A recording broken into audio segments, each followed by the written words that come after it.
Update ko kayo mga kabutil sa nanganak kong baboy. Ano? Napagod na. Ito po mga kabutil. Ayan. Bali 8 siya. Hindi ko lang alam kung mayroon pang lalabas. Ayan 8. Sa 2, 3, 4, 5, 6, 7, 8. Panay may lahing negro. Yan yun mga kabuting. Mga kabutil. Ayan. Ang pangalan niya na si Ud-Ud. Ngayon 8 ang kanya sa labas. Pinadidi ko natin ang galang kuno po ng ngipin yan mga kabutil. Tingnan ko ng ngipin para hindi po masaktan ang ating inahin. Kasi mahaba po ang ngipin. Ayan. Kaya yan po okay na sila. Ayan.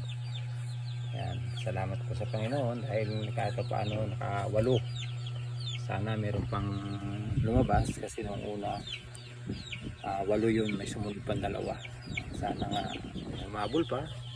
Kung wala naman okay na rin naman. Bilisin na yan ako ang kabutil. Sa 4 na buwan natin paghihintay, ayan po ang resulta.